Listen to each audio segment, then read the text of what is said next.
Hi, it's Neil Sean here on your entertainment news with one of my favourite all-time rock legends, the one and only Mr. Chris Norman. Remember though, Chris? If you miss it, you miss out. So don't miss Chris today on your entertainment news.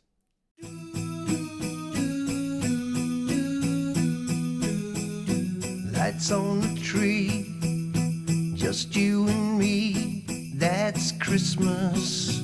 So Chris, lovely to see you. Thank you for having me. It's Now- very nice to be here. As a fellow Yorkshireman, I'm stunned, right, that you've not written a Christmas track before. So why is it taking you this long? Do you know, that's something that I only realised myself last year. And I was talking to my guitar player who was in my touring band. And we were talking about Christmas records. So they don't make Christmas records so much anymore, do they? You know, Well, if Cliff's not doing one now. No, exactly.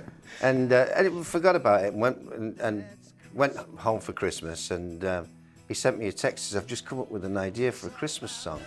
I said, well, send it through. And he had this little thing that he was doing, and it was good. And I thought, this is great. So I said, it sounds great. Let's work together. So we worked together on it and finished it off. That right, we're having a Christmas record next year. So there we are. And it is a really good Christmas record. Thank you.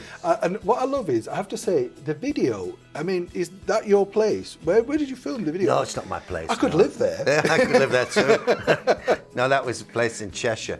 We rented that because it had all the things that we needed for the thing. Plus the fact I live on the Isle of Man now, so it would have gotten all the crew flying over the equipment. So that would have made it more difficult. And the video company's from Manchester, so Cheshire made sense. So they found this place in Alderley Edge, which is where all the posh people live. footballers and all that, yeah. So it was a lovely place, you're right. It was surrounded by a moat. You couldn't see that on the video. It was a lovely place.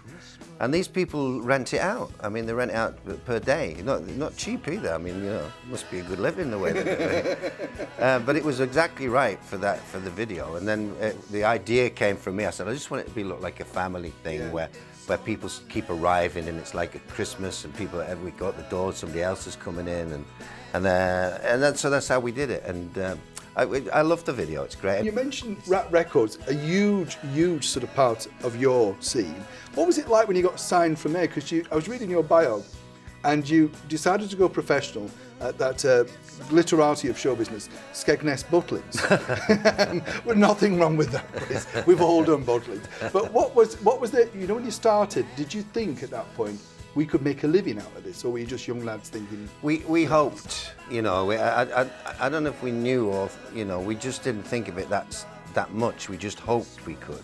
We kind of felt that we needed to try, because we were all. I mean, I left school when I was 15, and I didn't have any decent jobs. I had about 11 jobs in 2 years, and I was playing in the group. Really, that's what I wanted to do. And then we went professional in when I was about 17 and a half. And because we just thought this is what we want to do, and whether or not it was going to last, and of course we had problems, all of us, with our parents. You know, you need something to fall back on. But luckily we managed to make it. I mean, we struggled for a long time because we used to go, you know, we sleep in the back of the van and all that stuff. Now, you, as you say, you worked with Rack and Mickey Most and everything, and also part of with Mike Chapman and Chinny Chat. What was that like? I mean, they were like massively successful songwriters. Yeah. Did you get to know them well, and did you see them in operation? And... Yeah, I mean, we were working with them all the time, especially Mike Chapman, because Mike Chapman was the musical side of the business. Nicky Chin and he wrote songs together, but Mike Chapman was the artistic musical one, and Nicky Chin wouldn't want me to say this, but he was more the business side of it, really. And you need both sides, don't you? You do. There's dreamers like us, and then Yeah. somebody says, it's going to cost you a fortune, shut up. Yeah, and he was the guy who made sure that somebody listened to what they were doing and all that stuff. I'm sure he was contributed towards the writing as well. But Mike Chapman was the producer too, so we were with him constantly in the studio, and we made a lot of albums, you know, in that short period of time. So yeah, we got to know him pretty well. At first it was a bit, we were a bit, you know, in awe of the whole situation, because we'd had a couple of records out before, but it wasn't like this. This was like a proper, and everybody who was involved in that situation, Mickey Most and everybody else, they were all very successful.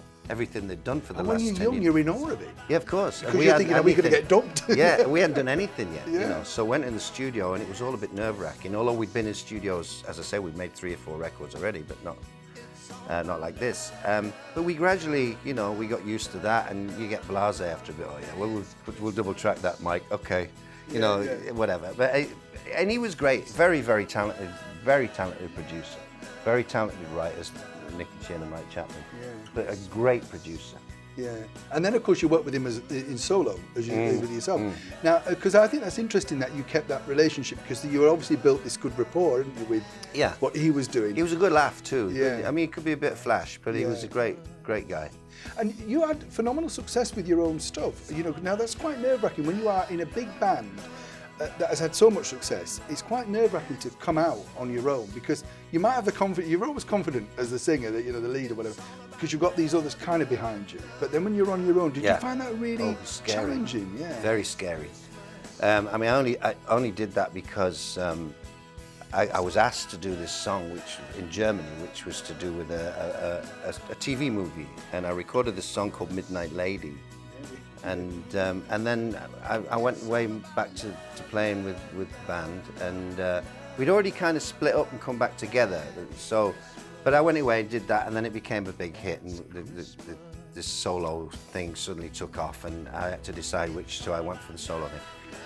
And at first, because I had nobody with me either, because I didn't have, I mean, I quickly got somebody like a personal assistant to travel with me, but the first sort of few months, I was going everywhere, oh, this is a bit weird, you know. Doing it all on your own. Yeah, and then getting to TV studios or wherever with people who I didn't know, you know, from the record company and stuff, and then having to go on without a guitar, the first hit, I didn't play guitar, and sing this song, Midnight Lady, it was very daunting, and I found it very difficult. You look really confident. I was looking at the videos, and you just looked so ease, you know. Like, but, I mean, inside I was going, but it worked, you know. But then I soon kind of, I soon realised I need to be in a band. That's what I am really. Yeah. I'm not a, you know, a solo singer as per Frank Sinatra or whatever. You know, I need to be within a band. I'm the lead singer of a band. So I've built a band around me, and I've had that ever since, really. Now tell me, when can we see you live again? In the next year, what you're doing? Well, I've just, as I said before, I've just finished touring. I've got a couple of things more to do now in the first part of December until the middle, then Christmas. And then next year we're touring. I'm going to Vietnam, I'm going to this place and that place, and we're trying to get a couple of tours going, one in Ireland and one in the UK.